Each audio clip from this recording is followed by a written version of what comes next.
how do we actually reduce stress dramatically once we've identified the circumstance? In this case, the circumstance is my agents and consumers are not seeing options in the marketplace. That's what I'm working on. I'm no longer working on there might be a recession. I'm no longer working on some tariffs or whatever else is affecting it. I'm working on my agents and consumers aren't seeing opportunities in the marketplace.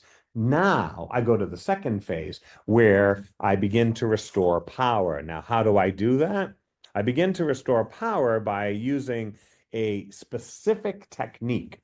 And this particular technique is something we have talked about here in TLC in the past, but a long time ago. I think this was like our fifth episode or fourth episode. You'll have to check out some of the archives for this, but it's called the C.I.A. technique. I don't know if you remember me talking about this, but when we want to really focus on stress, once we've clarified the source of it, we call in the C.I.A. Now, what's the C.I.A.? It is our ability to move in three directions, to go from acute stress, which is the most amount of stress with the least control, least acceptance, least influence, to the least amount of stress, where things literally open up in the diagram by increasing our control, influence, or acceptance. And so this is where the C.I.A. model comes into place. We sit down and we quite literally challenge ourselves, and we teach our agents to challenge themselves, and we teach our customers even to challenge themselves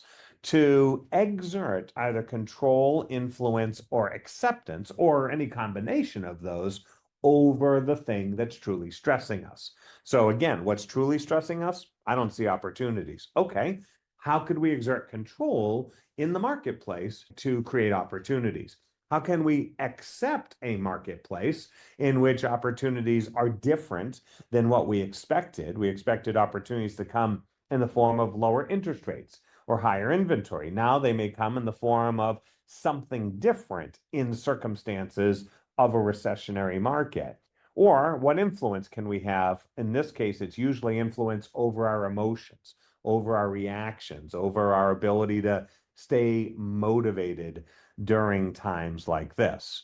This is where the C.I.A. model is so versatile, because you don't have to try and solve it with only one thing, like exerting more control or accepting things you can't change. Instead, you can use any combination of these. And I think of them as axes or levers that I can slide along at any given time. Let me show you a little clearer what this might look like. The easiest way to do it is to simply generate lists. Now, this is where you can have a lot of impact on your agents, but also you can teach agents to do this with buyers and sellers.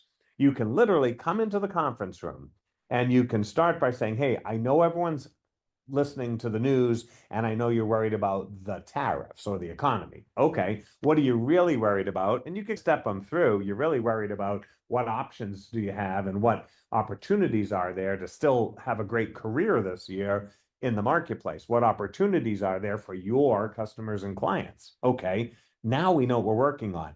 Now what we're going to do is we're going to make some lists. And what I would do is I would put some flip charts on the wall or use a great big whiteboard. And I would say, let's talk about all the things that we can exert control over in this marketplace in conditions in which there might be a recession.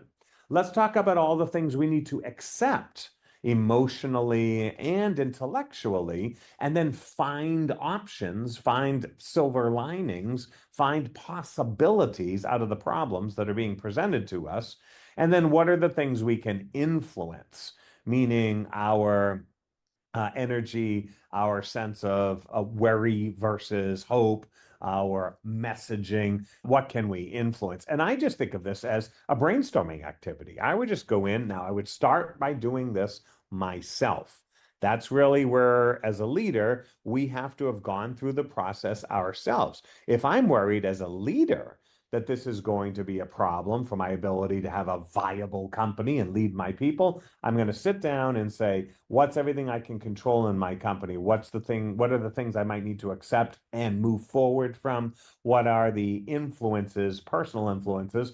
And I try to identify 10 things in every list. And let me promise you, my friends, the first three are easy.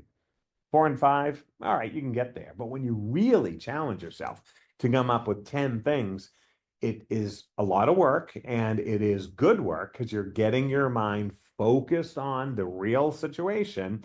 And when you do that work, you actually don't have time for stress because you're purposefully and intentionally problem solving, and it pushes out all the excess space in which stress can linger in your mind. And here's just a little, I guess, a safety valve that I want you to write down, which is, don't worry about whether all 10 of the items are viable or not, whether they could be done or not, whether you want to do them or not. It's actually just the activity of building the lists that matters so much.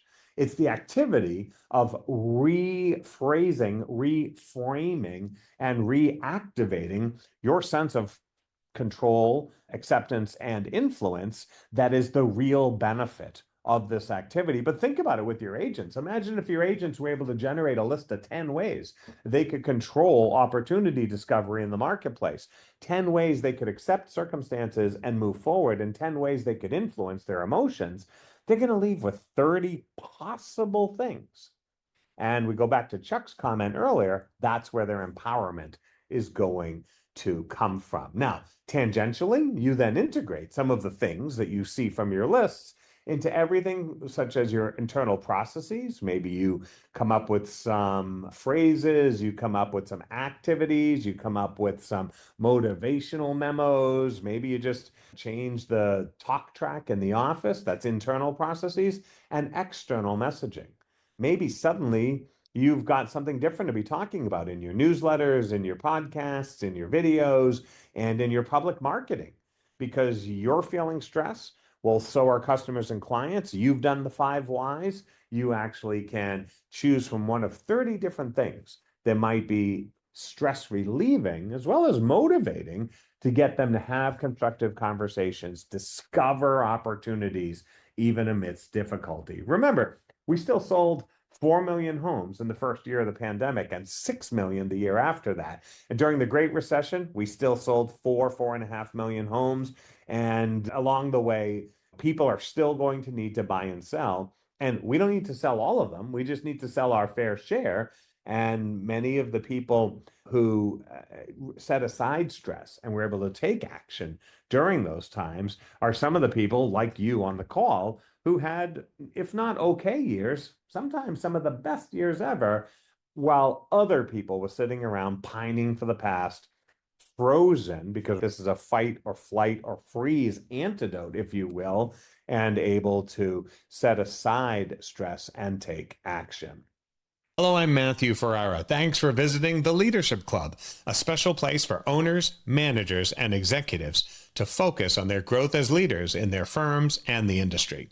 You can join TLC as a free subscriber, and you'll get the weekly newsletter and explore a whole bunch of open posts, recordings, and downloads in our free section. And if you like what we're doing here and you're ready for some TLC, then consider upgrading your account to access the masterminds, the coaching calls, and our ongoing training. So if you're ready to take your leadership to the next level, then the Leadership Club is the place for you to do it. Thanks for stopping by, and I look forward to welcoming you to the club.